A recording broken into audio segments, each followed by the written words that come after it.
I think that's a 17.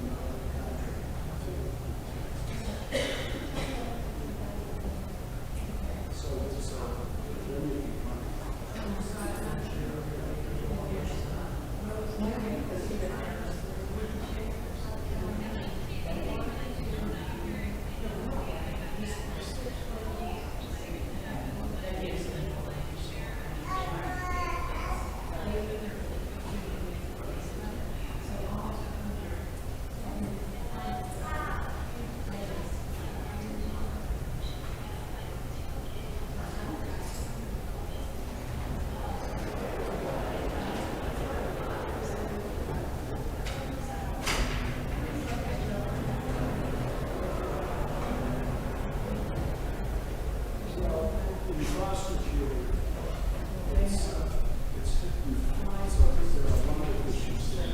Medical care is not delivering very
Anyone who wants to speak, there's a sign-out sheet right up front on this podium. Please come do so if you plan to speak today in any way, shape, or form. Thank you. We'll start in just a few moments. We got folks running from committee meeting to committee meeting, myself included.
All right, we are going to begin in 1 minute.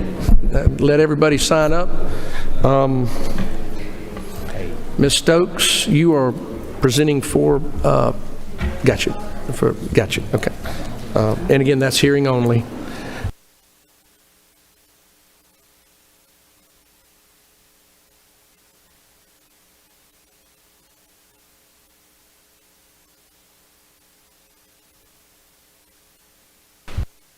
Can't get it to come on. Okay, guys, we're going to begin. Going to call this meeting to order. I apologize. We are starting right on time, believe it or not. Most of us have been running to meetings back to back. I had 3 at one time a moment ago. It's just hectic. So we are going to call this meeting to order, and we're going to begin with consideration of House Bill 309. All of you should have that bill with that LC number 9295 in your packet. And Representative Cooper, the floor is yours.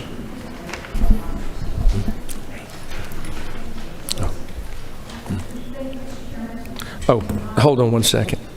Podium. Hi. You should be on now. Okay. Thank you, Mr. Chairman, members of the committee. I do bring you the House Bill 309. I got a call from the department.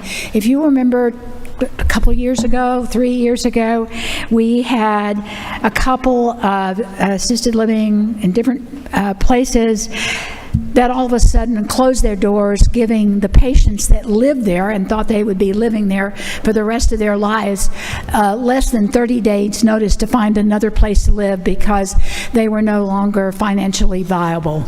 And so we wanted to make sure that we had, before somebody started one and was okayed by the state, that there was proof that they had the financial backing to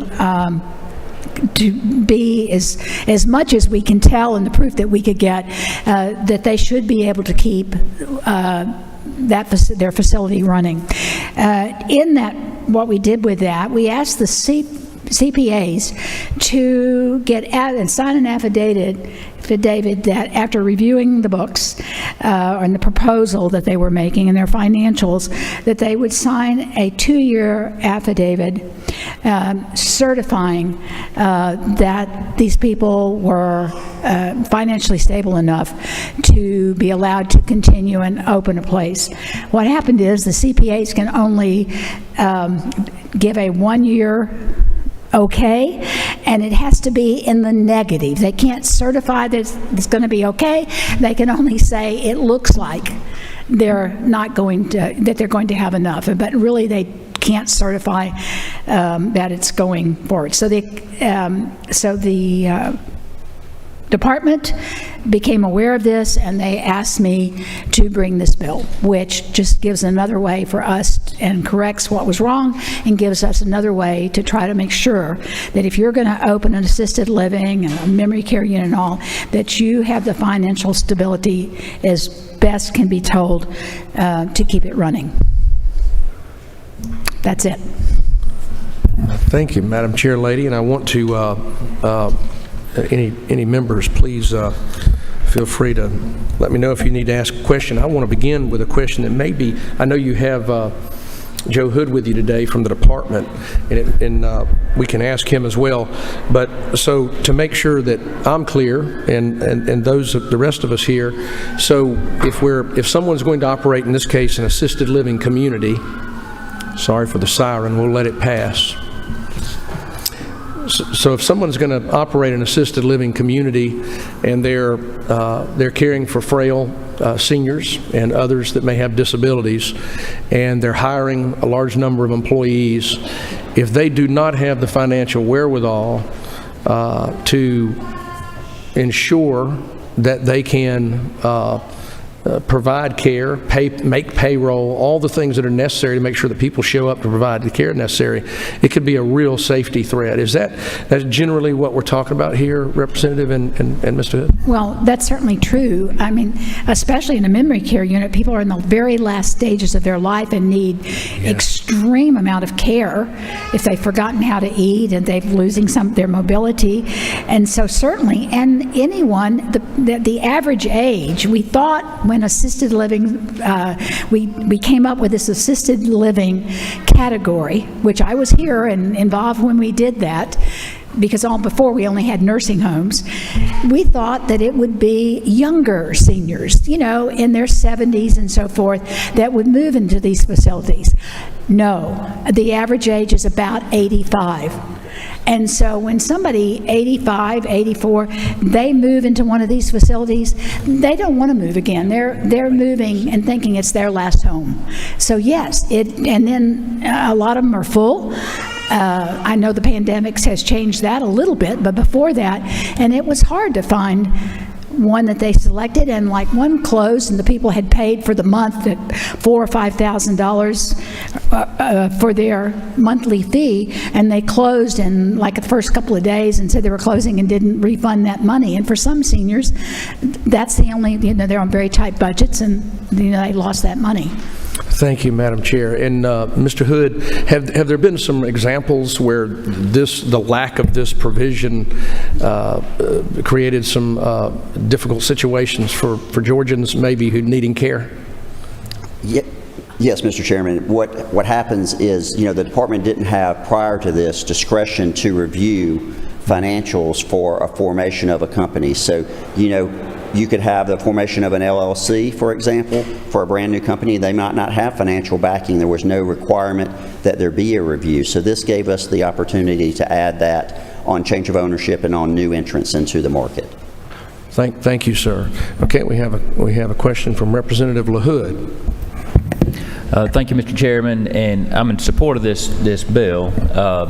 So thank you for bringing it, Chair Lady Cooper, and appreciate your input, Mr. Hood. So I think my only question that I might ask Mr. Hood to speak to for clarity is on lines 39 and 40, where it says that essentially the department in its own discretion will determine the financial stability of the applicant. Yes. So there was some question that Chairman LaHood and I had discussed previously about why the department would have discretion in this regard as stated here. And part of that is there is the opportunity that we've run across where there will be a new entrant in, and they may not have financials that meet what was put forward in the original statute, and we may have to go to pro forma financials, or if it's a subsidiary of a larger company, the department would like the flexibility to consider that backing is sufficient and that they're going to be able to meet those obligations. This discretion language gives us that flexibility to make that determination and agree that we could accept that affidavit by that CPA. Without that, we have some fear that we would have a narrow definition and we would have a harder time of letting change of ownerships and new entrants come in. So thank you. And just for clarity, the spirit of this is to keep things moving smoothly and to not let this be something that holds up an application, for months or even years in some cases, but that this gives the department flexibility to make decisions Yes, quicker. Mr. Chairman, that's absolutely what we're after here, is to have a standard that a CPA can certify to financials that would be clear across the industry that we could accept. And we feel like, that we'll be able just to put forth an affidavit, and if there are times where we need to deviate from that because of circumstances on formation or what have you, then we would be able to consider that and have that independent CPA giving us that opinion to back that up, and then we would be able to accept that with the discretion language. Okay. Thank you. Representative Campbell. Yes, thank you, Mr. Chairman, and thank you, Representative Cooper, for bringing this forward. I certainly appreciate the work that was done previously and the intention to care for our seniors. I had a similar question around the vagueness of the twice referenced own discretion, and in hearing your discussion just now, that was on line 40, but also on line 20. I'm wondering if there's an opportunity to amend the bill to establish at least some financial thresholds that would also allow discretion but give greater clarity to the solvency or the predictability that the original bill was intending to provide. So if that's directed at me, I'd be happy to. So from the department standpoint, I think one of the challenges that we have with setting a threshold in statute is the scope and size of the various facilities that come forward. We're dealing in some instances with very small facilities and with some instances very large facilities, and those thresholds would, in statute per se, would be hard for us to, in some instances, present challenges, for the industry. So that would be my concern in putting that in statute. If there were suggestions that that there's a challenge, if there's a problem that we really identify, the department would take that upon rulemaking to try and address that. We've recently done that in different instances with personal care homes, nursing homes, and hospitals, where we have the flexibility in rulemaking. We try and address it there. Would you allow one more question? Thank you, Chairman. Hearing that response, I have a follow-on question, which is, again, maybe are there other best practices in industries where we are looking at enterprises of differing scale and scope where there is a generalized threshold for financial stability?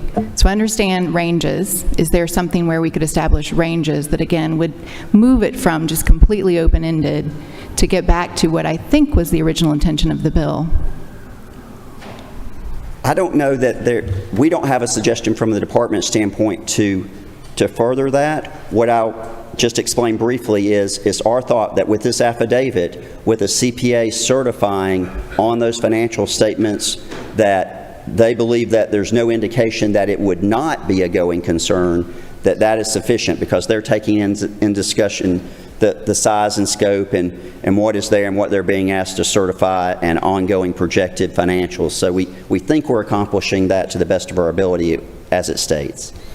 Thank you, Mr. Hood. And Mr. Hood, to be clear, assisted living communities, they range from, they may be 25 beds at the minimum, and they may be hundreds of beds, 300-400 beds. So extremely broad range. Is that correct? Yes, sir, absolutely. Thank you. Representative Lupton. Yes, thank you, Mr. Chair. Hello, way down there. My question is kind of simple. We're vouching, the department is vouching for the financial status of a company, no matter what size.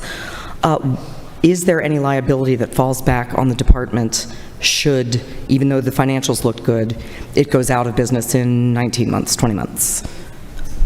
What? Is there a way to fall back on that? So I don't believe that there's any liability on the department itself. We would rely upon the CPA to bring that forward if it was brought into question that was inaccurate upon the application. And that's really why we want a CPA to be present there, that if there is some indication that there was fraud in any instance in the presentation of cash flow and financials that was presented, then we would be able to rely upon that CPA's opinion and licensure if it were to come to some legal issue, as the chairlady was inferring, perhaps, if there were a legal case brought forward and they did close and you had a resident who was trying to recoup. But I don't believe there's liability on the department itself. We take that, because of good faith efforts, and we have, to my understanding, legal coverage in statute that we're just the regulatory agency. Okay. Representative Gamble. Thank you, Mr. Chairman.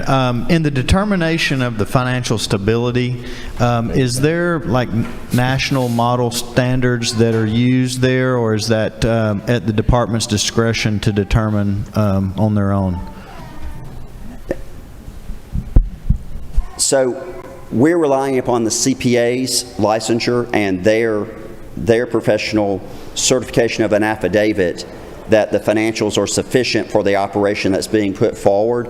And it's my understanding they're looking at a forward-looking financial projections on what the expense and operations will be of that facility when they're making that determination for an affidavit. And that's what we're totally relying upon. The department is not exercising any discretion beyond that. So if the CPA comes forward and says we give an adverse opinion, for example, in this regard, and we will not certify to that nature, that's what we're going to rely upon. If they say that it's good and they have, they're a valid in good standing licensure, then we're going to accept that. Thank you. Representative Okoye, my understanding is you have a question. Will you use Ms. Lupton's mic? If you will let me. Oh, for you gave anything. I'm sure she will. Because that would include the bill. Will the gentle lady yield the mic? My question is still on the threshold. I understand the wide range of these facilities, but can we have a tiered system based on the number of beds, for the threshold of the finances needed? Because if we leave it open. I trust the discretion of the department, but sometimes human nature, we may make mistakes. And asking CPAs to certify a business based on amount, and sometimes they might be asking them to just wave a magic wand and tell us that this business is viable. Can we help them by having a tiered threshold for the facilities based on number of beds? Thank you. Okay. Well, first of all, I'm going to let Joe answer for you. I think, as we said before, it varies with every case and group that comes forward because of what they offer. Are they buying the land and building the facility? You know, what are they going to offer in that facility? I mean, so there, you know, how many beds is important, and that is one of the figures, but there's so many variables. Are they going to have a memory care unit? How big is that memory care unit? So really trying to, you know, put a specific price on something, and we've run into problems with that about putting things in law. As we can all tell, you know, inflation has made things cost more. In our CON law, when we did the facilities, the freestanding surgery centers, we are under a cap. I think it was something like $3,000 that they could use to finish off their facility, and now $3,000 won't cover the flooring. And so, but that's been the cap that's been in there. So putting caps in can also be a detriment if it keeps a facility from being able to build everything they want to build with the kind of good materials they want. And I'll let Joe add to that. So I'll just add to that a little bit. I mean, certainly the chairlady's absolutely correct. You know, you could have facilities that might have a swimming pool. Some might not have a swimming pool. They might have a full fitness gym. It just depends upon how many amenities they have in that facility and how large it is. I will say that we have tiering already, in my mind, in place. We have personal care homes, which are smaller bed facilities by definition. And then we have assisted living. To be in assisted living, you have to have a specified threshold of beds in order to qualify for that community. And then you also have to meet an architectural standard that has to do with the mobility of the residents for an assisted living community. So just because you have, let's say, 30 beds, if you don't have an architectural structure that meets the standards for an assisted living community, you can't be licensed as an assisted living community. So there already is a tier. There's the personal care home, assisted living, and then nursing home is the level of acuity of how we think about that. And we've structured that in the bill that the chairlady sponsored some years ago that we're amending slightly here today to try and best address that with staffing and with all the things that you're referencing. I don't know that we could go beyond that to further tier due to what the chairlady is giving as examples. It would be difficult. And just to remind you, we are going to look at a per bed basis from a facility standpoint. So when we go in and sample at the department level on a survey, we're going to make sure that a single bed or room meets the standard, and that's going to be relevant throughout, you know, whether it's 25 beds, 100 beds, or what have you. They've all got to meet the minimum standards for that facility, and that's not going to change depending upon that size of bed scope. So I'm not exactly sure what we would put from a regulatory standpoint into a tiered structure. Thank you, Mr. Hood. Representative LaHood, and then we'll go to Representative Jackson for one last question. Thank you, Mr. Chairman, and I just want to hopefully bring some clarity. There's a lot of history here on this topic, and I've worked with the department a good bit over the last couple of years, and they've been good to, you know, help the assisted living industry through some of these glitches to iron out some of the unintended consequences of House Bill 987 from 2 or 3 years ago. And this is one of them, where the CPAs want to cooperate and want to be a part of this process, but they were hesitant to, you know, put their name on the line and guaranteeing financial stability, you know, for years into the future. There's just no way for them to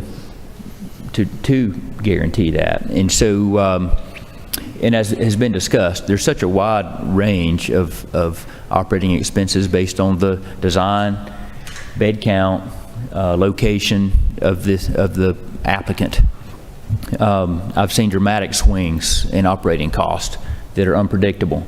But as Mr. Hood stated, just the fact that the applicant is complying with the building code, has a certificate of occupancy, has met all the rules and regulations to even get a license is an indication that they've had financial backing significant enough to have banks, investors, other sophisticated financing mechanisms supporting this organization. And so I do support the bill for that reason, and appreciate the department's goodwill here and using their discretion to determine the financial stability. Thank you, Representative LaHood. Representative Jackson. Thank you, Mr. Chairman.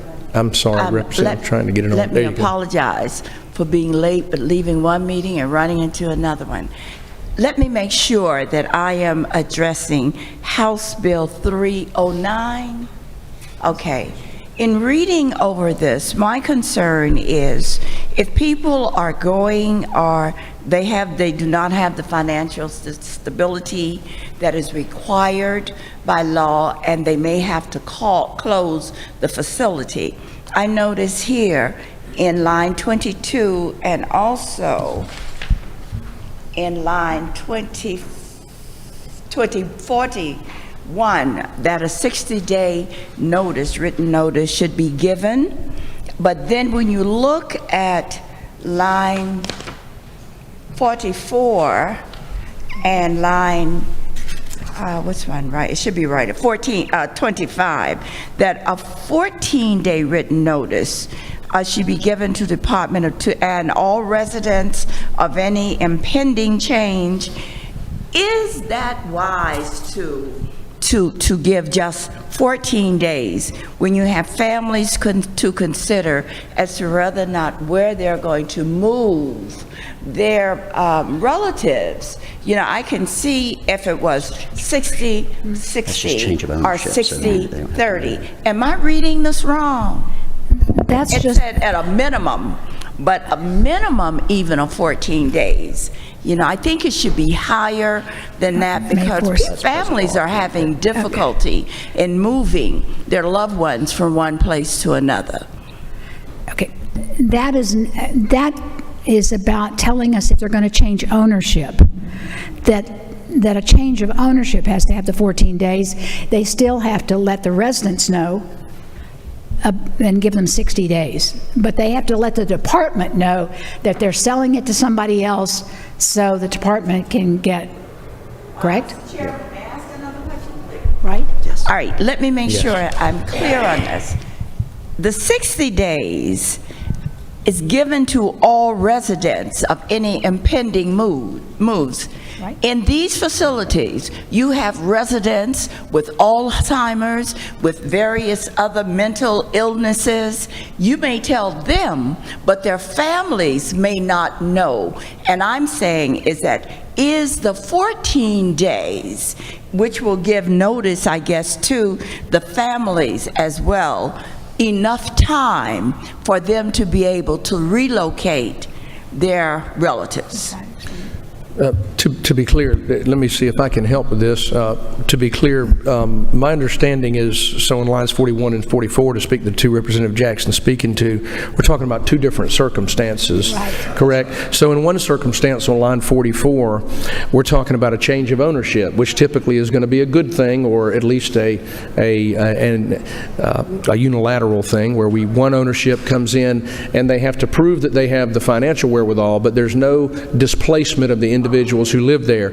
So that's why you have the shorter timeline. On line 41, where you're dealing with 60 days written notice, I'm sure the department would love to have as much as possible, but you're talking about a scenario where it speaks to bankruptcy and eviction. So I think you're saying at minimum, if you're being evicted from this property or you're going bankrupt and you're going to fail to provide a quality of care to these people in your care, you've got minimally to give a 60-day written notice. Is that fair, Mr. Hood? Yes, sir, that's absolutely fair and equitable. And just one other consideration for the committee's awareness, when you consider the length that you're giving notice, you're also giving staff that notice. If you give staffing notice much before that, you may not have staff by the time you reach the end of closure. So it's a balance that you're trying to reach, because certainly the staff is going to look for other employment and move. That's an excellent point. So it's a Creates balance. more instability. Yes. Excellent point, sir. All right, we're going to have one last question from Representative Campbell, I think, right there. Representative Campbell, is that you? Yep. Yes, thank you, Mr. Chairman. As I'm reading the point that we've just been talking about, it does appear to me, if I'm understanding the intention and the words, that there are two different scenarios that we're trying to anticipate. The first is impending bankruptcy or property eviction with 60 days. The second is a change of ownership, but both are related to the possible forced discharge or relocation. It's not either or, they are both related to that. And so it isn't clear to me why there would be such a dramatic difference of 60 days for one and 14 days for the other. Joe, I see what she touched. Line 45, the representative speaks to. Joe, can you answer that? Yeah.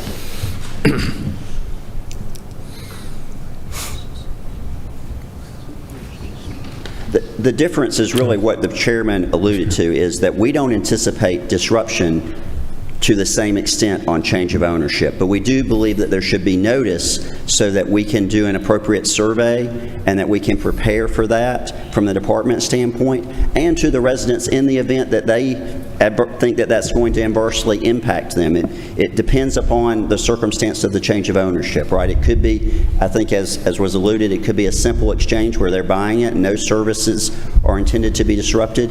They could be coming in and saying we're going to add services and they anticipate changes, but there's really it's not the same disruption. On a bankruptcy, it's clear you're going to have to move, and the department needs that additional notice because we have to try and coordinate and assist in that movement to other facility types in their area, and we try and work with folks to do that. So that's why we want a longer span where it's definitive you're going to close, versus change of ownership it's not. Our expectation is you're going to continue to operate. And respectfully, Chairman, just one additional question there.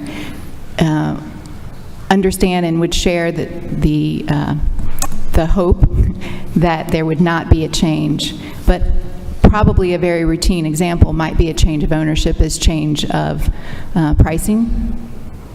And again, if the intention is to protect the residents, 14 days seems very unrealistic for a change. So I will just point out, that is present law, and the bill doesn't contemplate this area. There's not a proposed change from the department standpoint in this area. So we really are not going to take a stance on the number of days, other than to say we're enforcing what is in present statute, and that's not the change that we're seeking today. We're just trying to resolve the financial assessment period. So I'm not going to speak to whether that's the right number of days or the wrong number of days. That would be for the discretion of the legislature. But that is what the present law is, and that's what we enforce and utilize.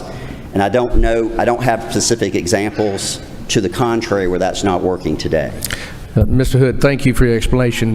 To your point, again, so that everyone's clear, yes, all of these are portions of the bill that are currently in law. I want to emphasize one other thing, Mr. Hood, and that is this.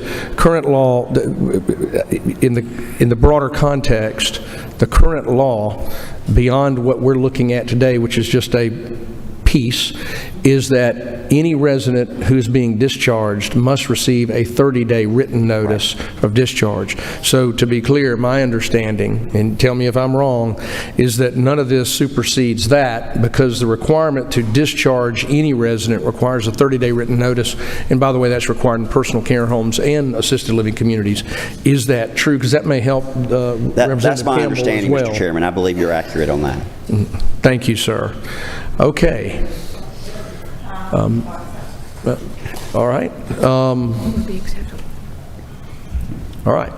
So, I think we've thoroughly discussed this. My understanding of this is we are increasing the degree of scrutiny on new owners of these facilities to make sure that they have the wherewithal to ensure that people get the care that they need. So we are focusing again, as we did on Representative Cooper's very good initial bill, on trying to increase safety in these facilities. Does anyone, what is the will of this committee? We have a move, do pass, by Chairman Bonner. I'll second. We have a second. Any discussion? Representative Jackson. Mr. Chairman, I do wish you would reconsider the number of days not pertaining to the first part, 22 or whatever the numbers were originally, but the number, if that, because it may change hands, I understand that. But if the facility has to close completely, I've had 3 people in nursing homes, and if I had to move them within 14 days, it would not have been possible. Since there is a gap between a 60-day notice and a 14-day notice, can there be a 30-day notice instead of a 14-day notice? And if not, why? Mr. Hood, would you like to answer that? I'd be happy to address it. From a department standpoint, our concern is to correct the challenge that we have before us, and it would be our desire that if there were changes that would be like to be further made, that be done in a different situation so that we don't put any jeopardy upon this passing as we move forward. It appears the department has not seen, the department has come to make sure I'm clear, the department has come to Chairman Cooper with seeking an improvement for the safety in these facilities, and the one that Representative Jackson's speaking to is not one that you have found to be a problem historically.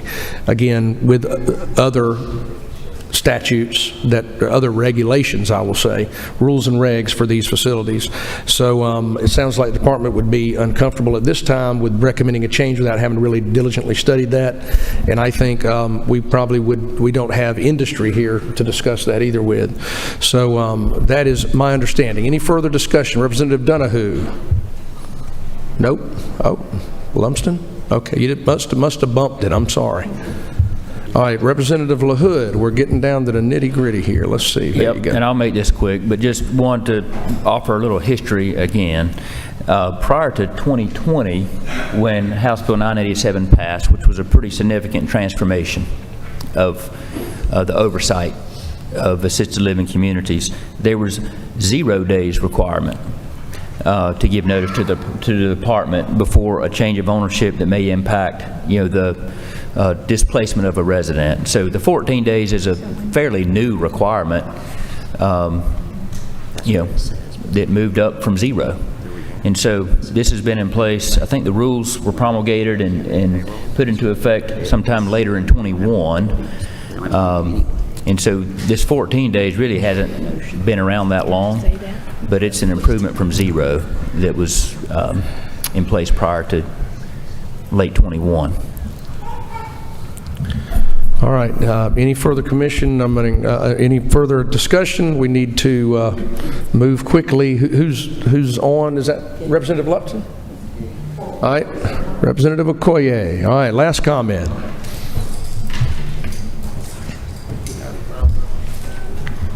Thank you, Mr. Chairman.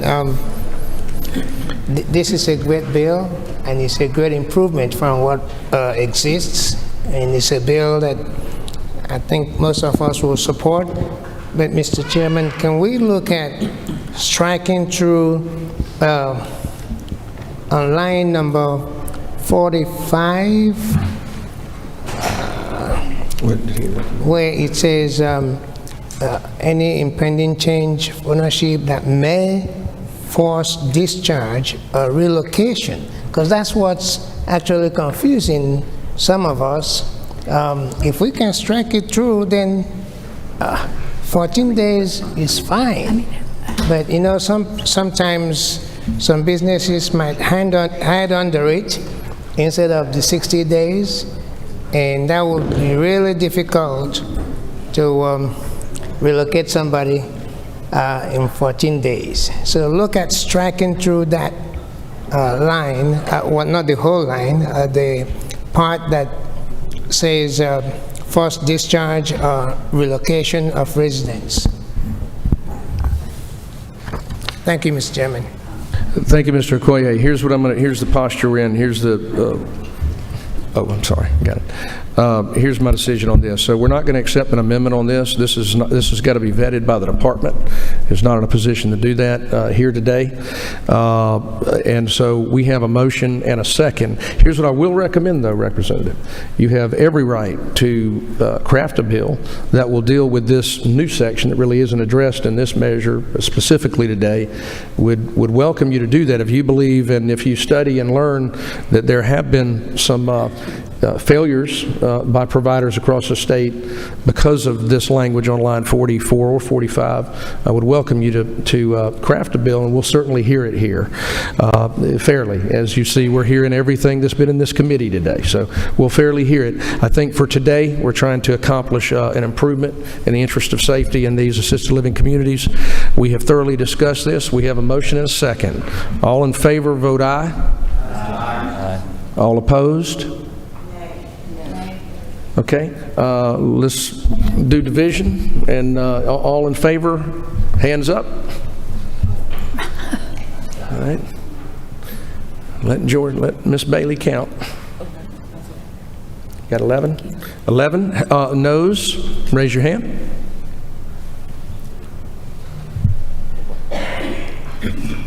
Four, right? 11 to 4. This bill is passed. Thank you. Thank you, Mr. Chairman. Chairman and Cooper. Members of the committee. Thank you. Thank you, Mr. Hood. As always, very helpful information. It's important that we keep folks safe and the most vulnerable in our society. All right, we are going to now go to House Bill 497, I'm sorry. They all run together after a while, don't they? Okay, we'll probably have 479 tomorrow. Huh? So, yeah, if you'll go to the podium, we'll have Representative Chairman John LaHood on House Bill 497. Thank you, Mr. Chairman and committee members.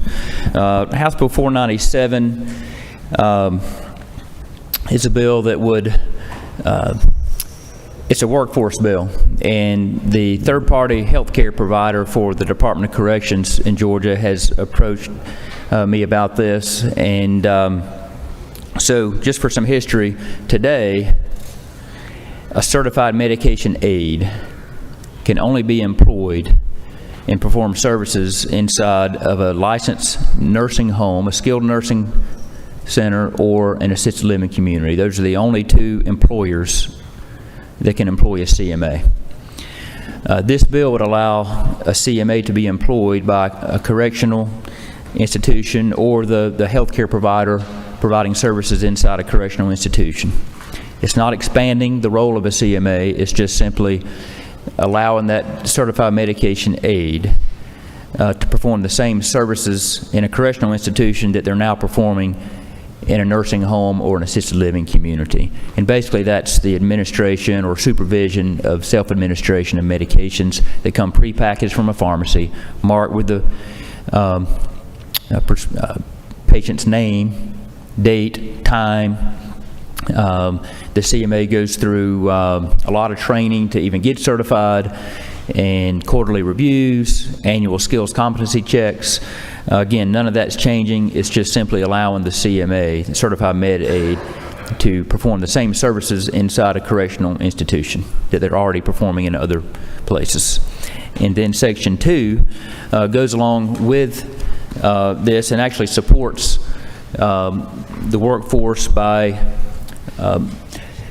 removing barriers to people becoming certified as a nursing assistant, a certified nursing assistant. So to become a certified nurse, to become a certified medication aide, the candidate would first have to be a certified nursing assistant. And what we're seeing in the workforce today is a severe shortage of certified nurses assistants. And so what this is going to do is allow the department to establish and rule and broaden, in some cases, the pool of people that can become a CNA. For example, you've got people with different credentials like EMTs or medical patient care technicians who have had similar training, but just because of a technicality, a semantic in today's statute and/or rule, are not eligible to sit for the CNA test. And so this will just help with some workforce shortages and hopefully increase the pipeline of CNA candidates to sit for the test and relieve some of the pressure we're seeing in these settings where CNAs are employed and then CMAs are employed. And I'll be glad to take any questions if there are any, Mr. Chairman. Mr. Chairman, just to be clear, so I want to make sure everyone understands, just to echo some of what you said. So a certified medication aide is a CNA by definition who then gets additional training in medications. We've now just recently allowed them in skilled nursing facilities, and of course they were from inception allowed in assisted living communities like those we just discussed.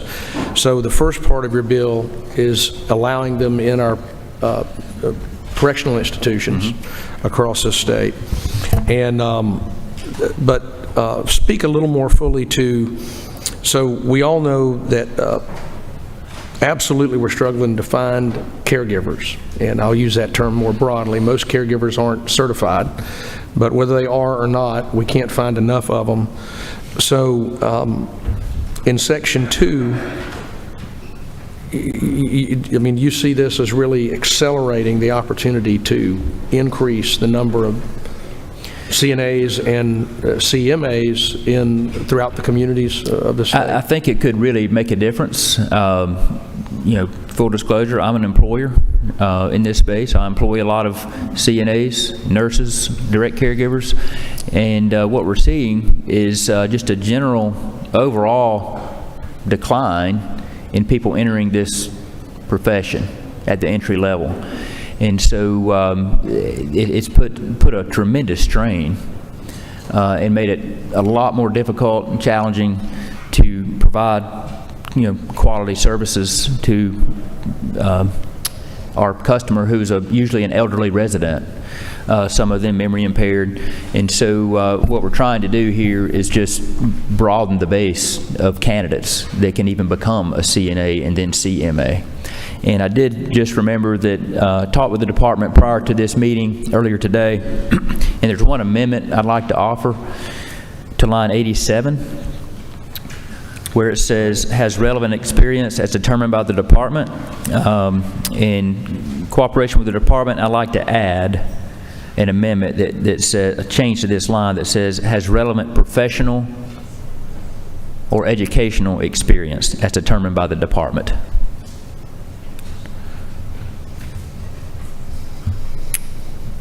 So, in reality, what happens is there's a lot of high school students in their junior and senior year that enter you know, a health vocation track, and a lot of times that includes a CNA course.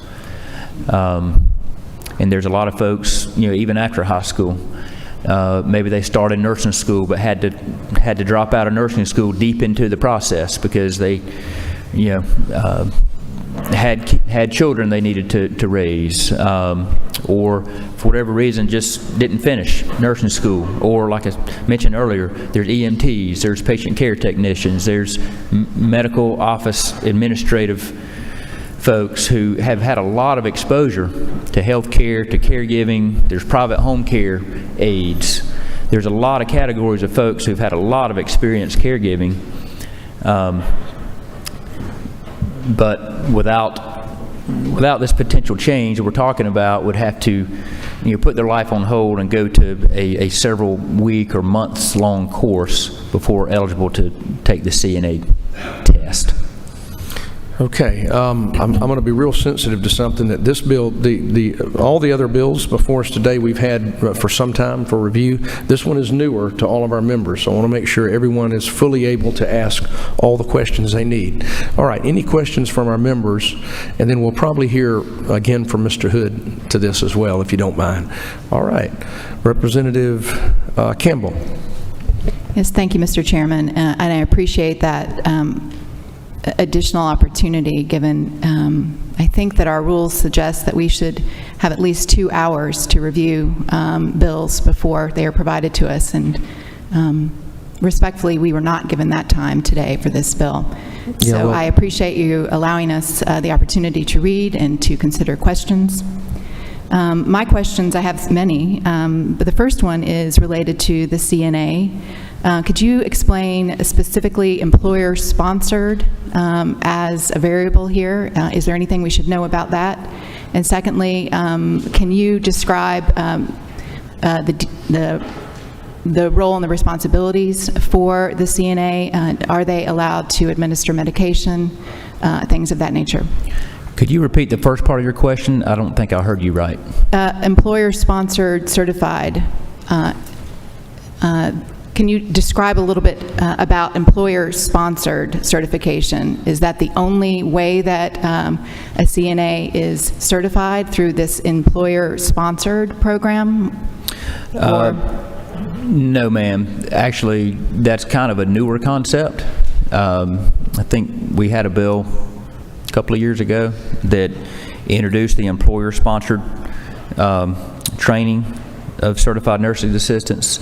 The training used to be confined to skilled nursing or a hospital type setting. The employer-sponsored program broadened it to include assisted living settings, personal care homes, private home care settings, those type settings, so that again, people who had exposure, workers who've had exposure, could so it's use that as towards their training. And as part of the training to become a CNA currently, there's a clinical requirement, clinical training requirement, where they spend a certain number of hours in a setting, such as nursing home, hospital, assisted living. And if you would indulge another Sure. to that. So I understand in the medical setting, but I guess is it fair to say this is an in-house employer's training, recruiting staff, and then training them in-house? Not entirely, but I do encourage that flexibility to do so. Like I said, otherwise an employer their hands are tied. I mean, they're just going to sit there and wait on a CNA to come approach them to apply for a job. This way, see, in assisted living and personal care homes, CNAs are not required. A lot of our caregivers are not CNAs currently. They're people who usually have a heart, to serve others, and they come in and they either come to the employer with prior experience or they are trained on the job. There's pretty extensive training requirements that are in place and ruled today to get them oriented and trained and ready to provide care to these residents. This is just in the sub today was just, we discovered that there was a line in here that would have excluded candidates that are currently eligible to become CNAs, such as high school students who have not graduated high school yet but have completed a CNA course. Representative, let's get Mr. Hood, if you don't mind, sir. It might be helpful to have you there as well. And to Representative Campbell, I want to make something very clear. So I haven't made a decision about voting on this measure today. It came in under the wire. We want to take the opportunity to hear it. That doesn't mean we're voting on it. That depends on the posture of this committee. So we got to make sure that we're comfortable with what we're doing here before we do that. It may be we come back and do that the first part of next week. So I just want to make sure we're clear on that. Typically here, we minimally want 24 hours for you to have a bill in your hand. And but we're trying to take the opportunity while we're meeting to knock it out. All right, Mr. Hood, is there anything you would add to Representative Campbell's questioning? Maybe just a little bit of clarity. A certified nursing aide is set up in federal regulation under the Centers for Medicaid and Medicare through CMS, and it is for nursing homes predominantly, which is what the chairman was alluding for. And it's federally supported in the Medicaid program, and they set a provider who does the training today that the department contracts with to provide training courses so that you could go out and go through the training course and get basically a certificate at the end, and then you have to demonstrate physical skills in front of someone. It's a number of skills in order to reach final certification. There's a test that you have to take at the end of your training that's set by the feds in order to do that. In some states, they have allowed for people who are qualified, for example, an EMT, for example, might be one example that could come and probably test out of that without having to undergo this lengthy training course because they've already had licensure to the same extent to come and test. And essentially, that's what partly we're trying to do here at the end of the Department of Corrections edition of this bill, is to allow you to test out if you have professional or educational experience where you could just come forward, test, and demonstrate skills. So I hope that's helpful to clarify what there are for the training course. There are facilities that have their own certified training, but they have to go through the contractor in order to do that, and there are some challenges to become certified and so forth. So that's another reason to provide this alternative if they already have the professional or educational. Fry. Thank you, Mr. Chair. Y'all, I appreciate your work and taking care of our elderly community. I know it's really important, and I just want to make sure we're getting this right. Is the currently who is the position in the penal institutions filled with right now? Like, who are we replacing? I believe the answer is licensed nurse. And the last data I saw says that there's 28,000 open nursing positions in the state of Georgia. And so this would help to relieve that. And the Section 2, the CNA portion of this bill, is in place because if we allow CMAs to start being employed in correctional institutions, there's not enough of them either. And so we've got to produce more. And that's the spirit of Section 2, is just to help produce more CNAs who can become CMAs.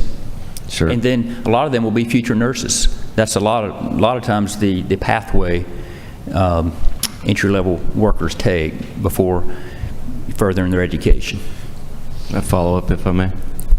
Yes, sir. Mm-hmm. Thank you much, Mr. Chairman. And I supported the expansion of the training of the CNAs. I really thought that was great. I think we did that, 2 years ago, 3 years, something like that. But I really just want to make sure that we're not lowering the quality of care. So currently, can anyone, and I'm not in the medical field, can anyone tell me, do CNAs offer medication right now? No, they can't. Okay. So what we're doing is we're creating a different class that a CNA can graduate to in order to be qualified to offer medication by creating a class of a certified medication aide. Right. The certified medication aide class was created, I think it was around 2010 or 11, specifically for assisted living communities. Gotcha. When that level of licensure was created. So they've been around 10, 12 years. or more. And so, yes, the CNA is, CNA is not administering medications. The CMA goes through further training and certification before they're allowed to supervise or administer medications. Okay. Follow up, if I may, sir? Sure. So if they are already in existence, then why are we having to, and if it's not a scope change, why are we having to list the duties that they would be allowed to do?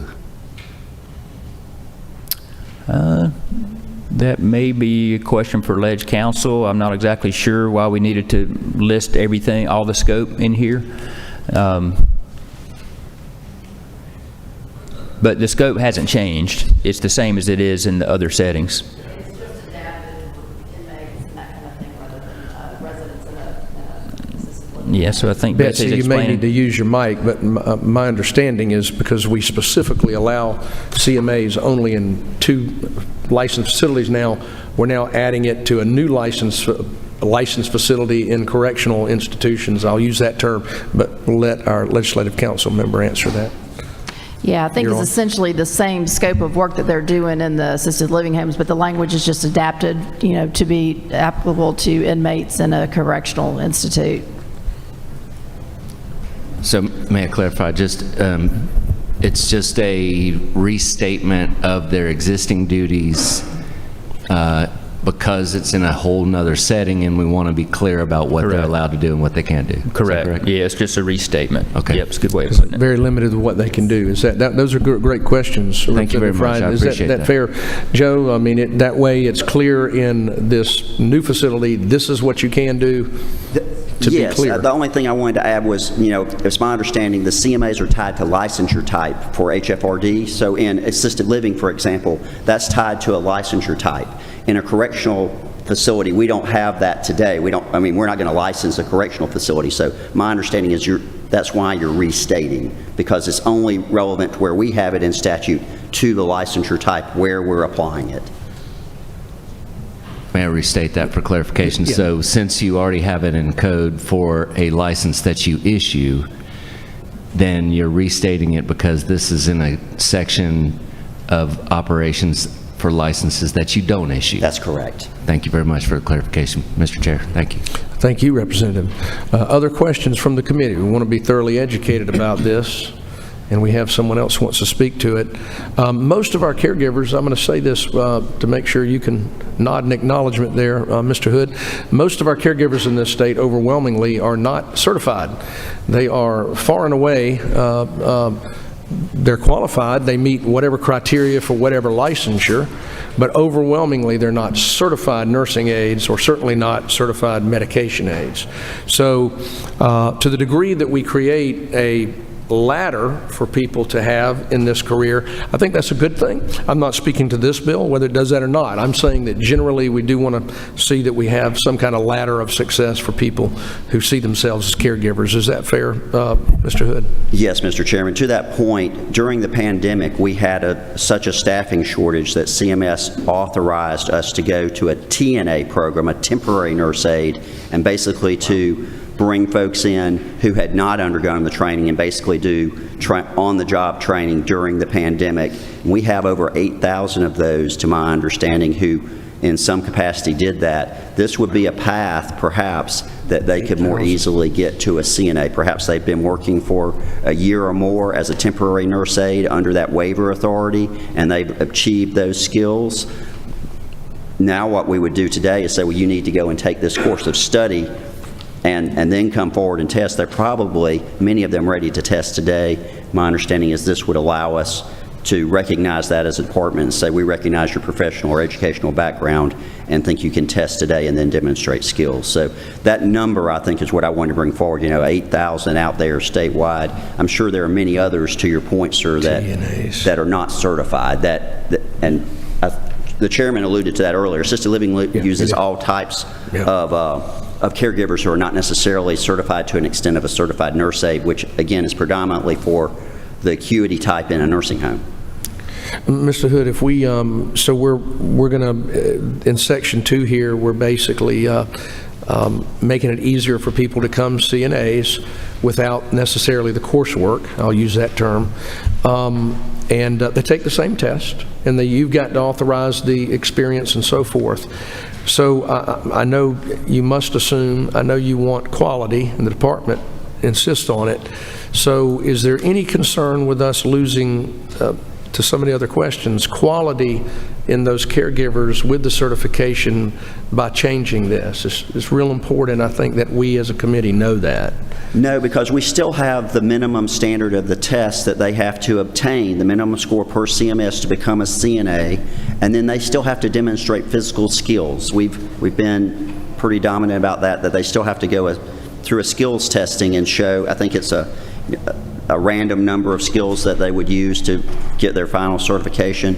With those caveats, we don't really have that concern because they've got to pass that. And even in this instance with the chairman's ad, the department will have the ability to assess that they have some level of professional or educational experience prior to coming forward, that we're not just going to take someone who has no experience whatsoever, that they would have something, an EMT, or I think he listed off several that might be qualifiers to test. Very well, thank you. Other questions from the committee?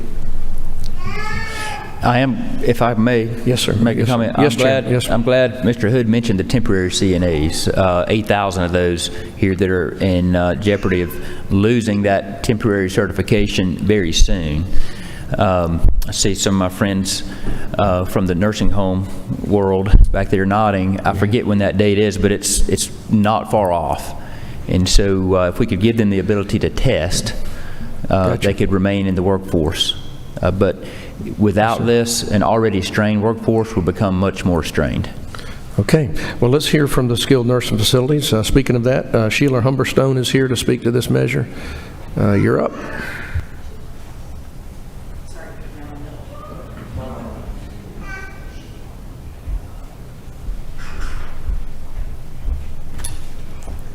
Good afternoon, Mr. Chairman, members of the committee. My name is Sheila Humberstone. I'm with Stonebridge Consulting, and I am here on behalf of the Georgia Healthcare Association representing Georgia's long-term care industry. I want to offer my sincere thanks to Chairman LaHood for his incredible work on this issue in supporting our nursing workforce and the workforce that our healthcare institutions so desperately need right now. As was alluded to, we were able to use via the federal public health emergency temporary nurse aides. Those expire. How many of you are unaware, you don't have to raise your hand, we'll make you raise your hand, but how many of you are unaware of the workforce shortage that we have right now? It's incredible. It is exacerbated and significantly worse in our facilities. And if you lose those 8,000 folks at the end of April because we haven't transitioned them into a CNA spot, then we may not be able to continue taking care of our patients.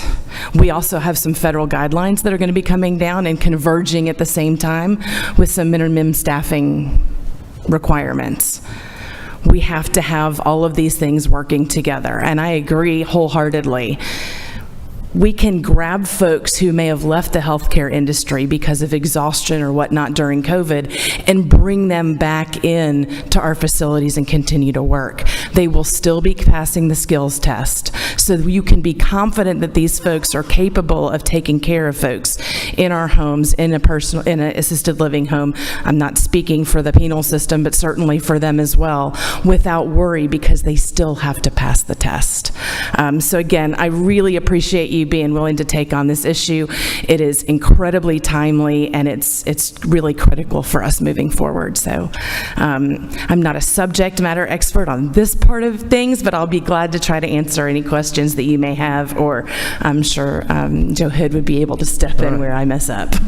Let's see if we have any questions from our committees, and while we do, I'm going to ask you a quick question. Do you know, Yes, Ms. sir. Humberstone, how much time and effort a caregiver, I'll use that term, a caregiver working in a skilled nurse facility, what kind of time and effort would they save with this measure compared to what the circumstances today where they have to go through a So I think, class? quite frankly, with the job market the way it is, and this is a Sheila Humberstone, not necessarily a Georgia Healthcare opinion, so she can shove me off of the podium if you need.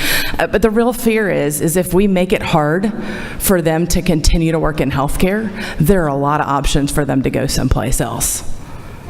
If these TNAs don't get enveloped into our system and stay in the healthcare workforce, they can, and I represent retailers, so don't tell Kathy Kazava, but they can go work in retail very easily tomorrow.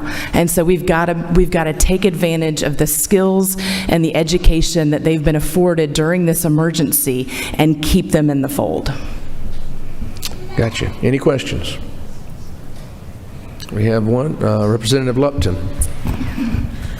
Hi, thank you, Chairman. Just to beat maybe a dead horse that's obvious to everybody, to become a CNA now, you need to go through some training courses. Then you need to take a test, written test, skills, become CNA. This enables people who are perhaps already in the workforce to skip the course part, take the test, take the skills, become CNA. That's right, and we're trusting that the department is going to be able to come up with those guidelines, and we have great confidence that they're going to be able to make sure that the relevant experience is the most important piece, right? That we don't want to specify that because oftentimes in rules we'll overdo it or underdo it. But by punting that to the department, we can make real-time changes and see the impact, and if we need to come back and tweak it over time, we're afforded the opportunity to do that, so I do agree. Okay, great, thank you. Thank you. Representative Scott. Okay, good afternoon. Why are we losing 8,000 nurses?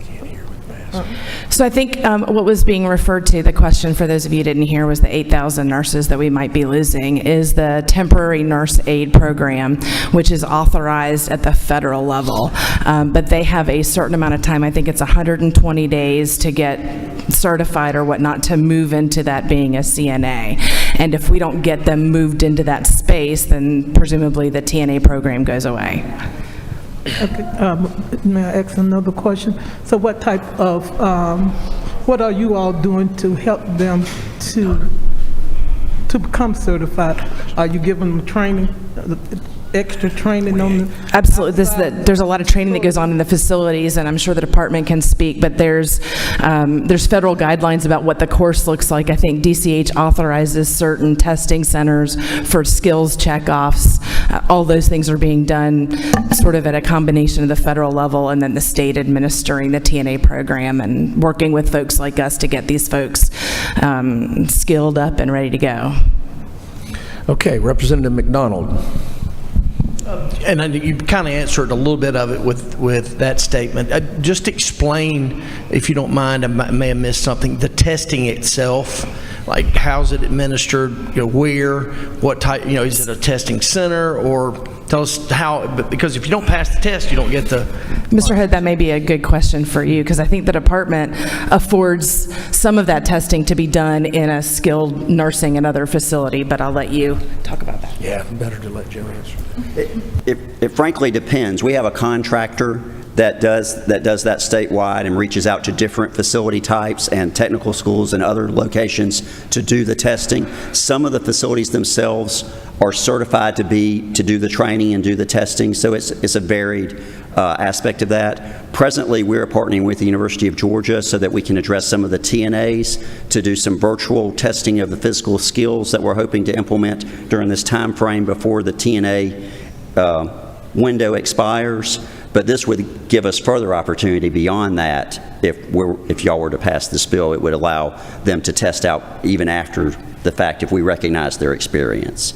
But it really just is varied throughout the state. But we have the standards set, as she alluded to, by our contractor, and that's set and paid for by Medicaid. Okay, so the people at the centers, like at a skilled nursing center or facility, they can get certified to do the test, is what you're saying, to administer the test? Yes, they could have their own. There's of course means that you have to go through and steps you have to go to be certified within a facility, but there are nursing homes particularly who have gone through that process and are their own training facility for CNAs. It's more likely that you would have a technical school and dual enrollment like the chairman spoke about, though, where you would go through. It's really a certificate program that you would go through and finish, and then you would go and test. Okay. It benefits the facility to make sure these people pass the test. I know ScanEdge wouldn't have got through Georgia if it didn't have some help and everything. So I went to Georgia too, but that was kind of my question to make sure that tests are administered properly. Yes, they are administered per the Medicaid standard and per the contract.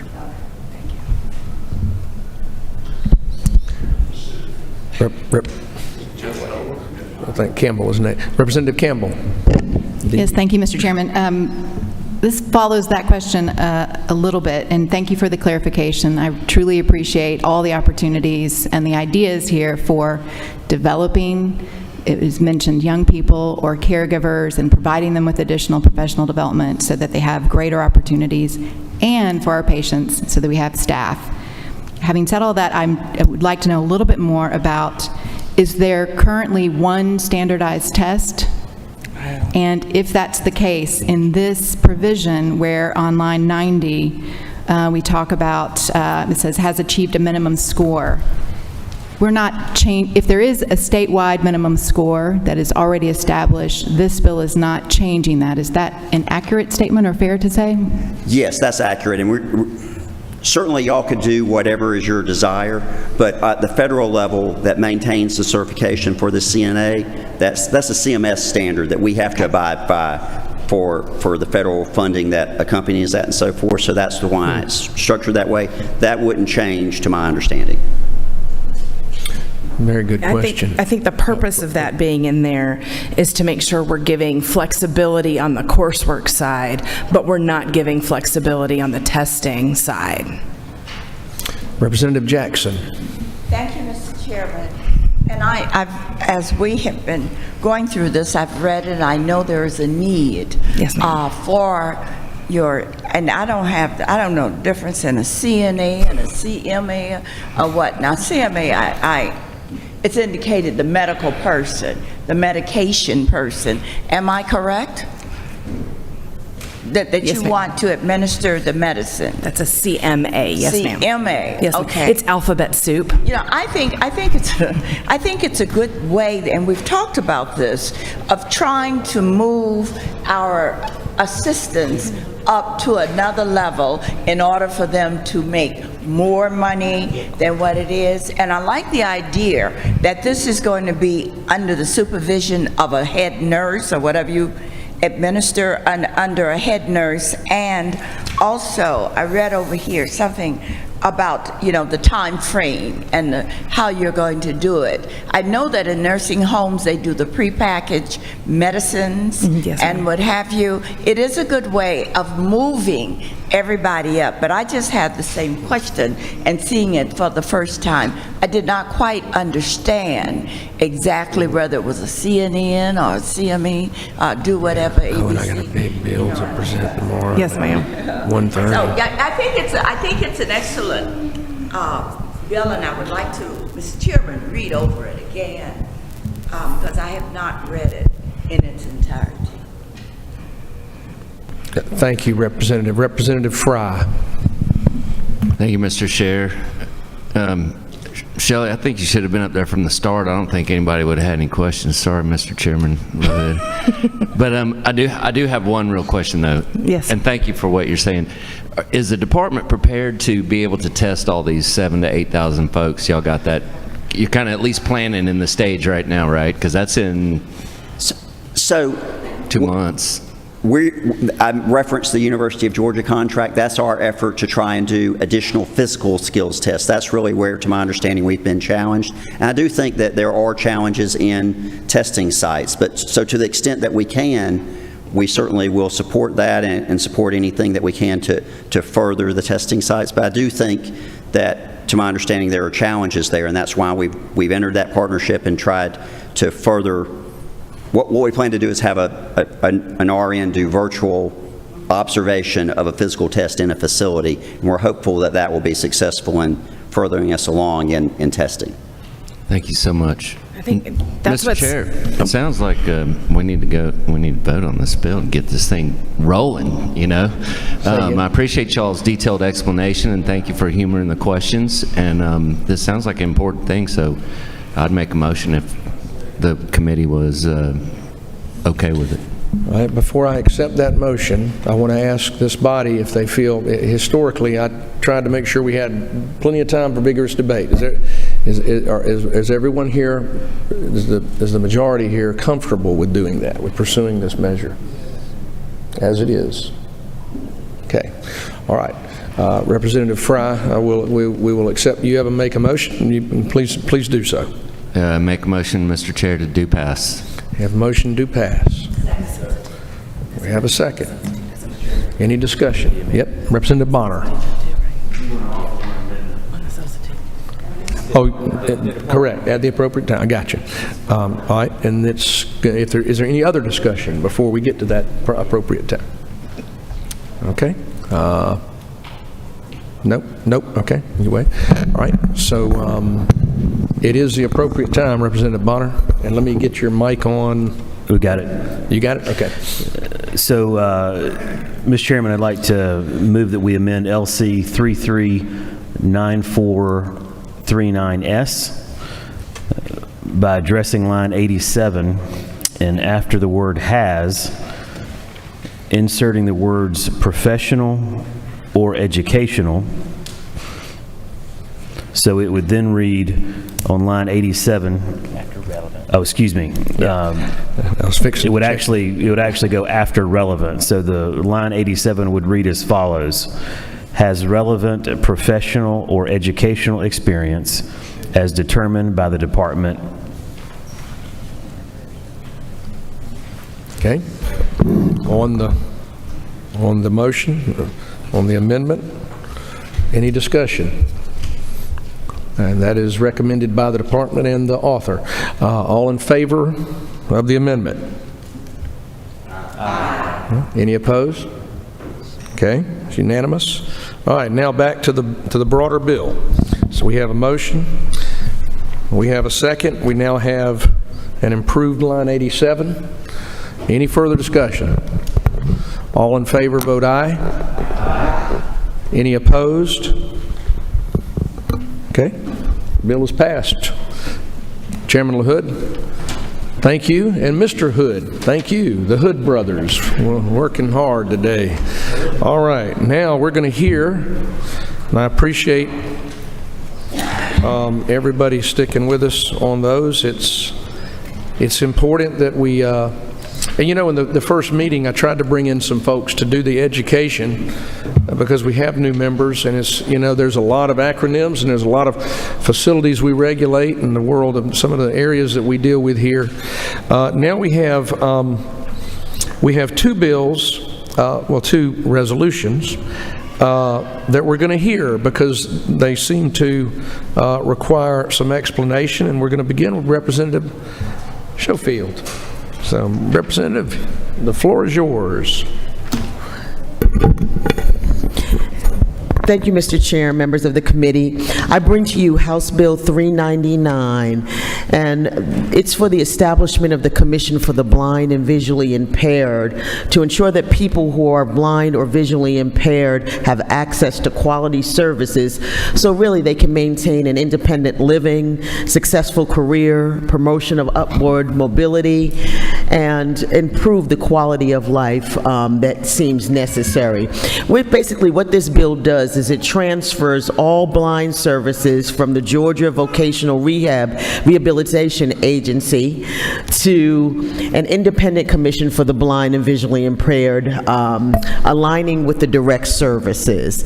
And again, it is important because we want to make sure that their voice is heard. So this commission would not only provide training for independent living and trying to get jobs, but we know that when blind people don't receive proper and adequate training for skills of blindness and become employed, it costs Georgia money. And so I know it's the figure is around 900,000 plus in dollars that they're not being able to contribute to. We know the job market is also not as open to blind people as they are in other states when there is a commission especially for the blind. In many states, the blind work as lawyers, scientists, teachers, information retrieval specialists, and in many occupations. And we know with the current state of the workforce that this is an opportunity that we can really empower and assist with training for the appropriate jobs. And so, we also know that senior citizens who become blind need to regain their training in independence living. So this commission is established to deal directly with the needs of the blind and visually impaired. And so I'm going to bring up at this time Ms. DJ McIntyre and a few advocates to speak to the bill. Come on up.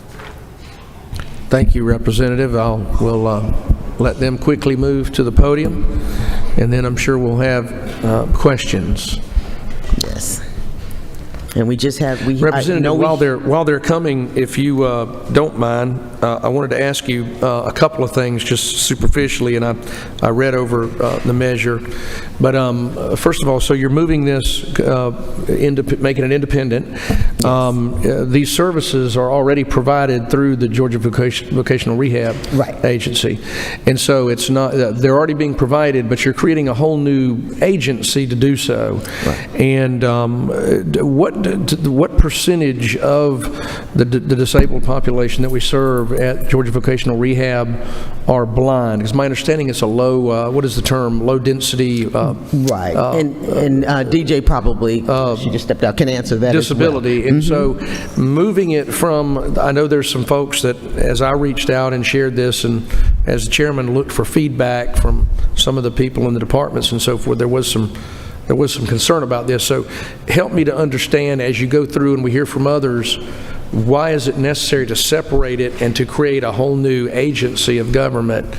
Help us to understand that more fully. Thank you. Because historically, when we had some changes early on, this population was not being serviced. Although the information and the services were there, they were not being properly serviced in that. And it's a low number. But really, if you train this low number of people, what it says for the state of Georgia is that when they become fully employed and working in a specific not controlled, but in an environment that deals with their direct service, they're paid taxes 9 times more to the state. The other thing is that there wasn't a voice on the council that represented the needs, the really distinct needs that they needed. And I'll bring up Ms. DJ, or who's coming first, Lonnie? I'll come first. Okay, I got you. Find the stairs.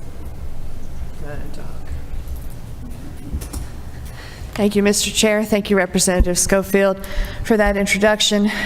I can only speak as DJ has the raw numbers better than I do, but I can speak to the personal experience of the situation, which has been in the current agency, Georgia Vocational Rehabilitation. I am a current client, and at a time when I was at risk of losing my job due to vision loss, I spent 13.5 months waiting for a plan to be developed by them to serve me. Now, that plan is supposedly moving forward, but I have to say, with the 3 counselors and almost a dozen staff members I've dealt with, I've only dealt with one who had prior experience dealing with a client with vision loss.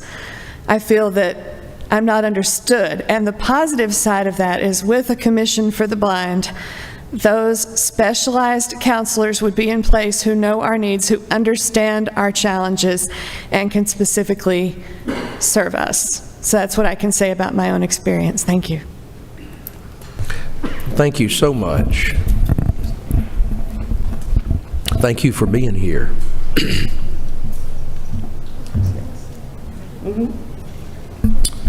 Representative, we have other, okay. Very good.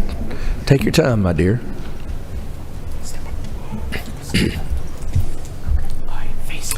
Thank you. Am I facing forward? You're facing forward. Okay, look, there's it. You're facing forward.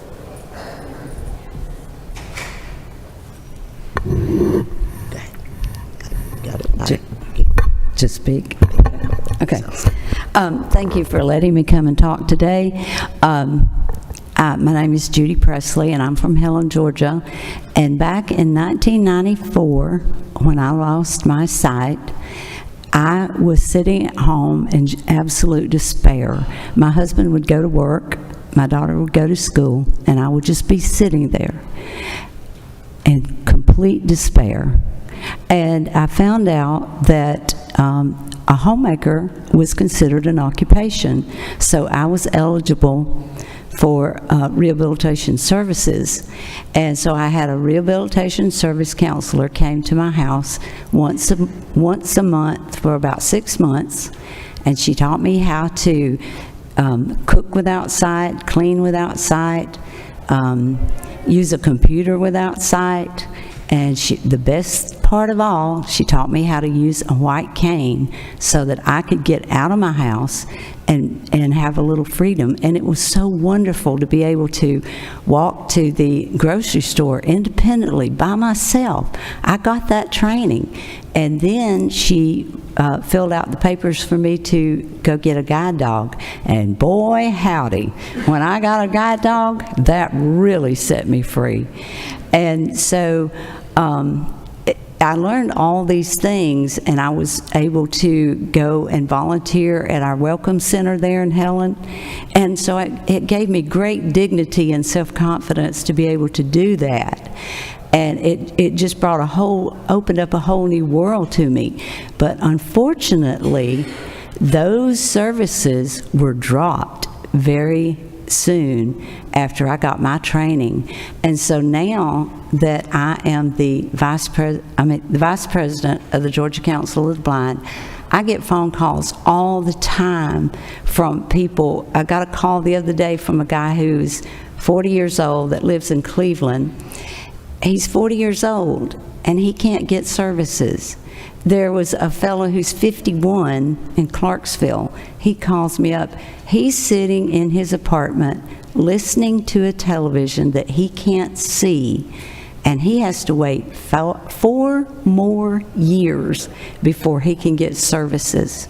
That is sad. That makes me sad. That's like the dark ages. And I just feel like we Georgians can do so much better for our blind citizens than that, and I sure hope you would please pass this commission bill so we could get the services that we deserve. Thank you. Thank you, ma'am. Thank you so much for being here.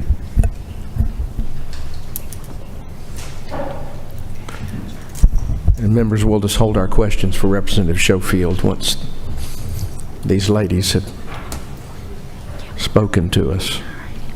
Thank you for being here.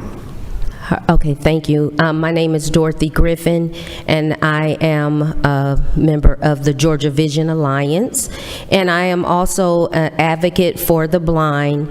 And all day I do work from home, and I am getting calls every week about individuals who are in need of services, are unable to contact their counselors, they aren't getting emails answered, callbacks, and they have been waiting and waiting, and some have gotten their services set to go, but have not been able to start, and it's taking over 2 years for them to finally get their services in place and taking them. And it is sad that we are, ready and willing to work, and some of us do have skills. Some are newly blind that may have been homemakers or whatever, but we are in dire need of training.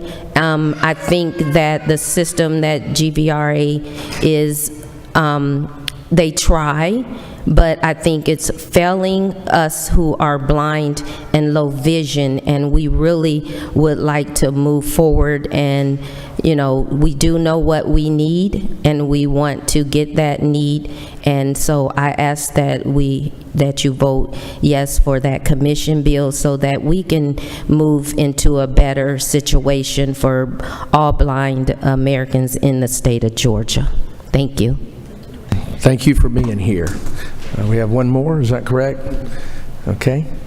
I'm your spokesperson. Yes, complete. And I'm the numbers person. I'm DJ McIntyre, and my mom was going to speak, but she was dealing with the toddler. We will let her do grandma duty. As you can see, I am not visually impaired. However, my mom is totally blind. So my 32 years of existence, I've been around a blind person and was homeschooled by one. She raised 4 of us. I'm the oldest. And so I can not speak from their firsthand experience, but I can speak from what we've gone through personally with GVRA.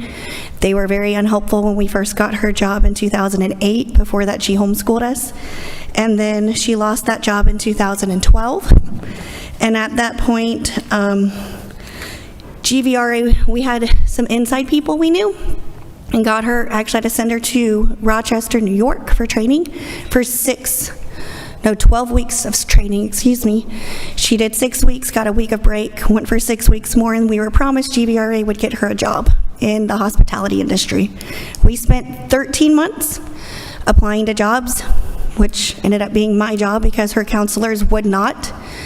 Even if she found something, they're like, well, you have to figure out how to fill out that application. And I don't know about you, but the last time you filled out an online application, it is not accessible for blind people, much less easy for those of us with sight. So after that, we ended up just deciding after a year we were done. Just wasn't going to work out for us to have a job for my mom. And so since then, she's still on disability. She now lives with me, and she suffers from dementia. So at this point, it wouldn't be something that she could do unless it's something like a call center that we might be able to find from work from home. However, our experience with GVRA is very discouraging. I do have the numbers. I'm the numbers person. I've been crunching and doing a lot of different things. So I know I handed, a packet was handed to you from me that has our talking points. It has some testimonies. It has some talking points, and I just wanted to highlight some of the issues we have. And I pulled these numbers directly, if anybody wants to know, from Georgia Vocational Rehabilitation Services. I spent about 4 hours, 2.5 of those during an appropriations hearing here on Health and Human Services, because the numbers that I received from GVRA did not give me accuracy for the blind services. And I specifically asked Mr. Wells for those numbers. The last 3 years, can you tell me how many blind people we've served? How many cases are open? What are we doing? And the numbers he gave me do not equal what their presentations at their quarterly meetings hold. Now, his annual report does not mention any of that, and that is... Ma'am, thank you.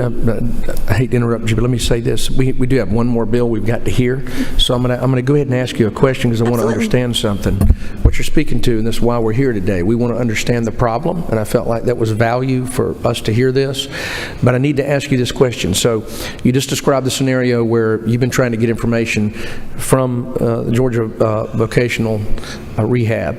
Have you ever had, so you failed as a citizen to get that information, have you had your representative working, have you sought help from one of your representatives or one of your senators to that end from the department? That's my first question. I have not, because none of my personal reps and senators are wanting to try to go up against an agency or ask information from them. But if you haven't asked them, you haven't spoken to them about it. I have in previous years, not currently, because I have some new legislation. But you haven't asked them to go on behalf of you to discover this information. Various people have, but as far as I know, I have not. Okay, I just want to understand that. So again, we've got some folks here that are here. So very briefly, because I want to make sure if there's any questions, we get them from you. And I know we'll have a couple of questions from Schofield. Very briefly, give us the broad overview, very quickly. Absolutely. So for counselors in 2022,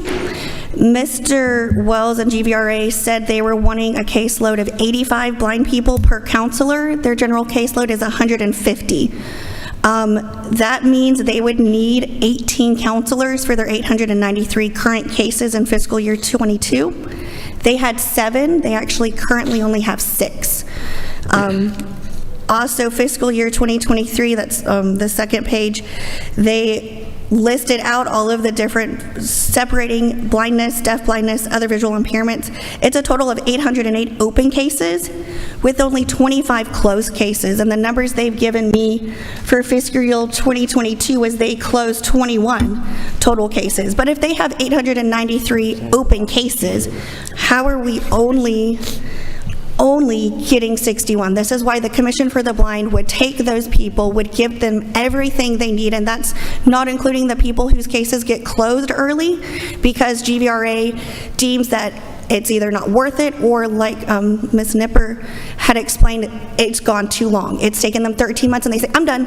I'm walking out the door, and those people do not get those jobs. And that is what we want, is jobs, orientation, mobility, and to serve every single visually impaired person from cradle to grave with this commission. Sure, thank you. And we know well, we and everyone here wants everyone who can produce meaningful work to have opportunity to have that, and the value to them of having that. Thank you so much for being here.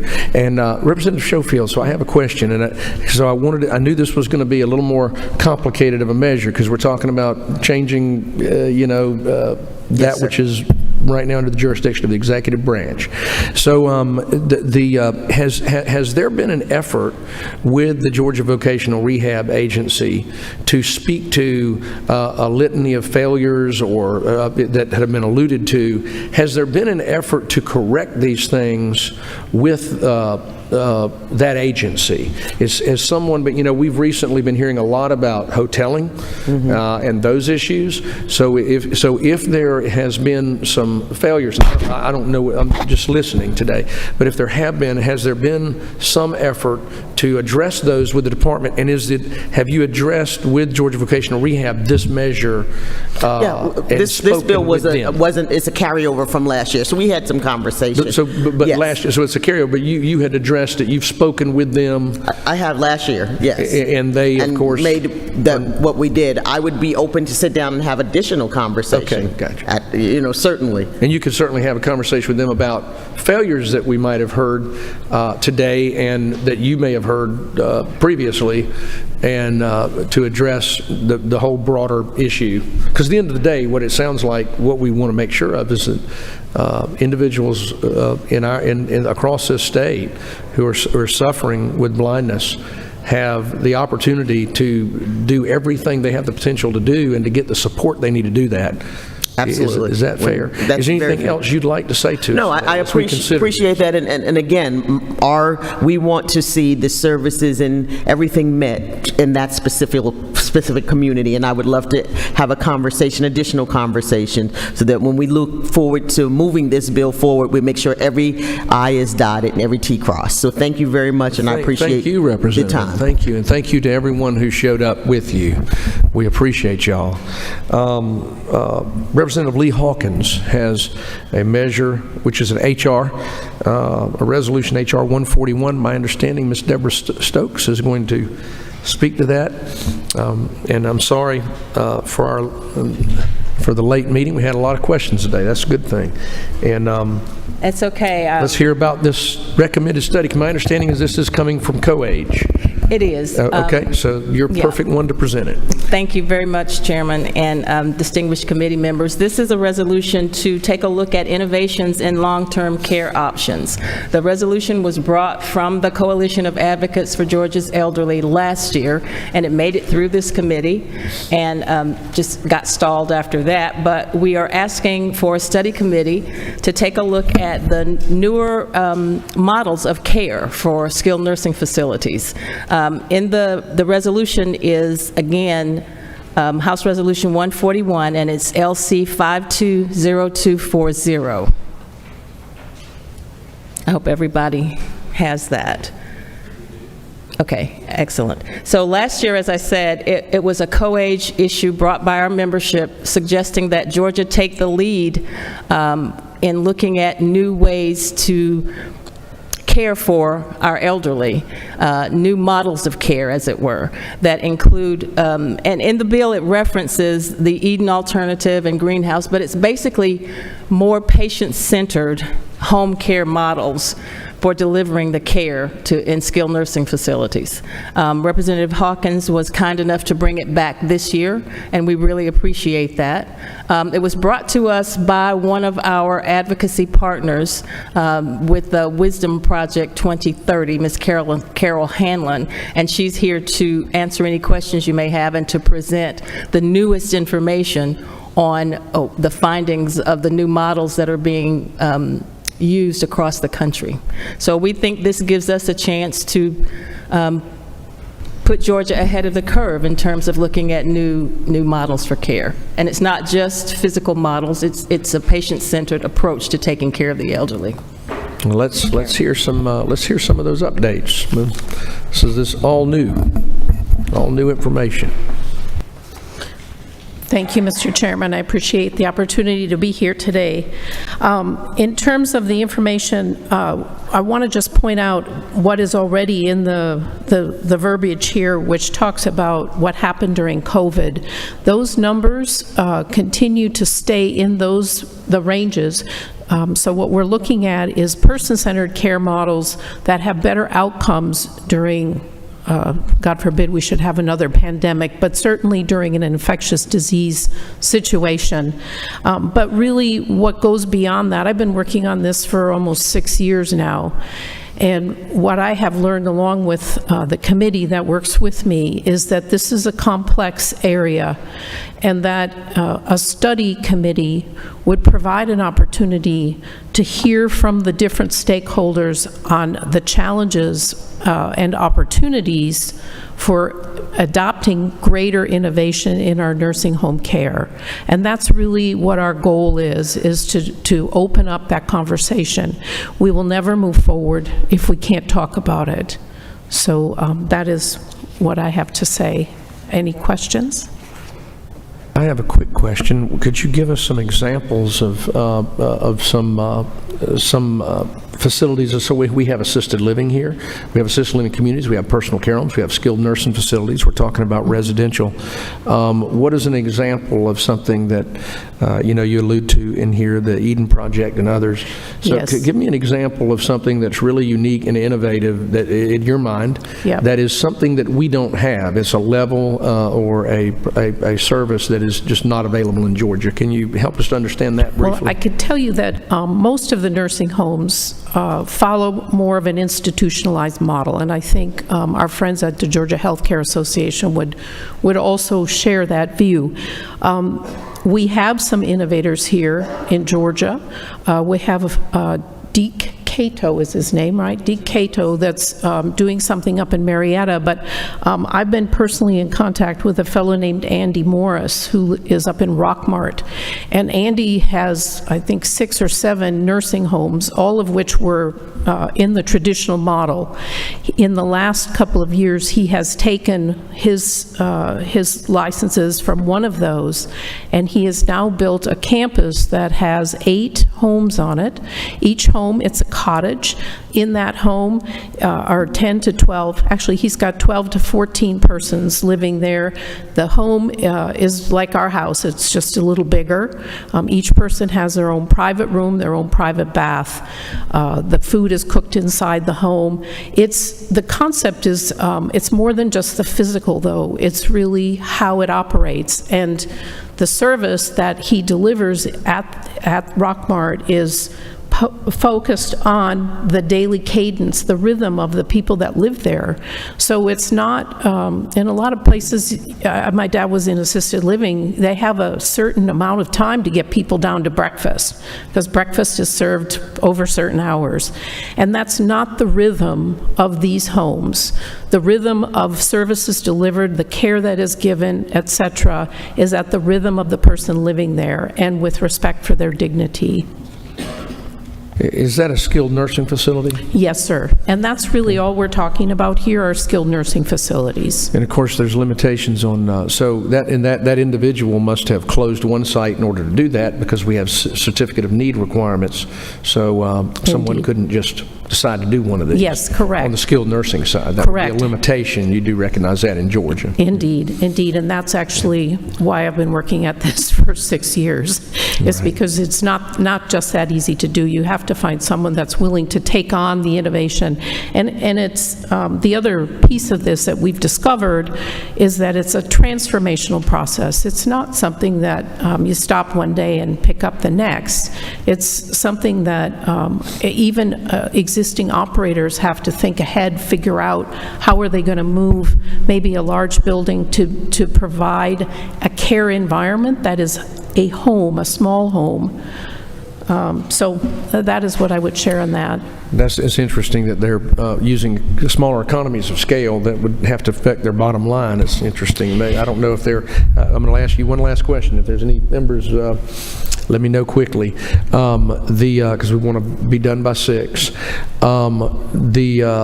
Reimbursement rates, are they getting a different reimbursement rate in those sites than they do customarily because of the lower economies of scale? Yeah, I think the reimbursement rates are directly linked to the level of service provided, and that, I think, is defined by the Department of Community Health. So that would not change whether they're in a 10-bed, as you described it, so they're not getting any kind of addition because of the location, is what I'm speaking to. What I'm going to say is based on what I heard from an operator in Arkansas, and he has several greenhouse models that he operates around the state and is building more. What he told us was that because of the higher quality of care that they can offer in that smaller environment, that he has had the Medicare folks, the reimbursement folks in to talk about what they actually can do.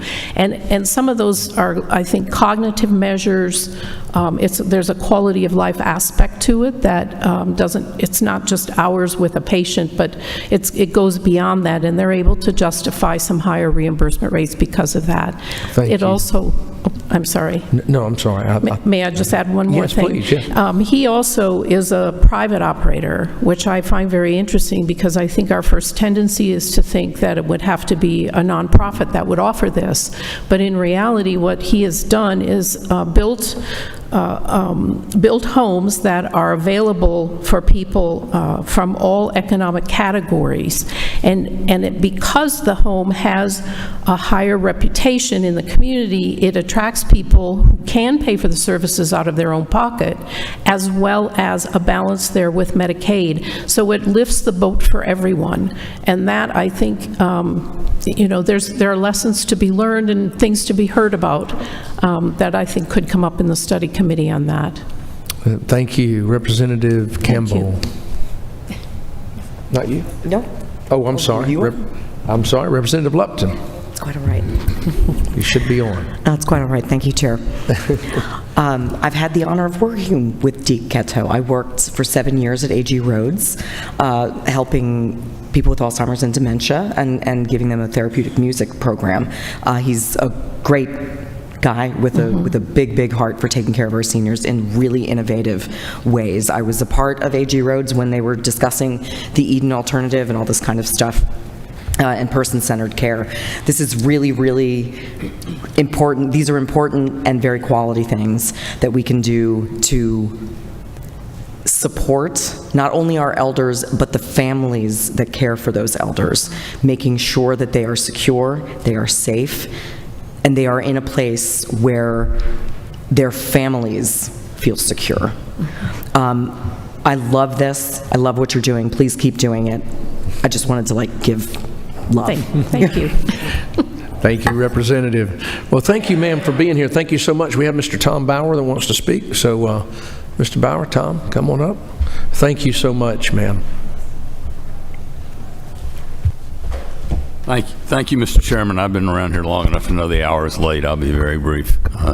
I'm Tom Bauer with Leading Age Georgia. We are very active participants in COAGE, and we appreciate Chairman Hawkins bringing this bill. I wanted to bring one point to the table that, as Ms. Stokes mentioned, some of the language in the whereases refers pretty much to greenhouse and in Eden Alternative, and those are brand names, and and we have asked, and I think Ms. Stokes has shared some language with Chairman Hawkins to do some slight amendments so that when you consider it next time, it will add some words like household models, which is actually the term we use that D. Cato is doing, and I appreciate, he's a member of our board, and we appreciate the shout outs from both places, and we're very strongly in support, and just wanted to give you a heads up that there would be that small amendment. Thank you, sir. So Leading Age is a big supporter of this measure, then. I know Yes, sir. you have a good group of folks there. All right, we have a quick question from Representative Jackson. Is that? Yes, Mr. Yes. Chairman, Yes. and it's not about this. I've seen some facilities here in Atlanta, it's fine. But you didn't ask for, statements regarding the Association for the Blind. And I just wanted to address those issues. We had a delegation that came up for Chatham County 2 weeks ago, and they were concerned as well. We have a Chatham County Association for the Blind. They've been very active for many years. And if we can consider, a study or whatever we can do, I would like to be a part of that. I've worked with them through the years, and surely something can be done to assist them. They came up in a van, and everybody was very gracious to them while they were here. Yes, and I've met them as well in Chatham County. You're speaking to the previous measure, and yes, I think we've established that we need to discover the degree to which the current agency understands. I'd like to hear from them. I learned of this just a few days ago, as we all did, of this measure, and so we need to discover. Creating a whole new agency of government is not an easy thing to do, but so we need to work on it. But we all want to make sure they get the care. Then, any questions for Mr. Bauer before we adjourn? Tom, thank you for being here. Thanks to everyone for being here today. We are adjourned.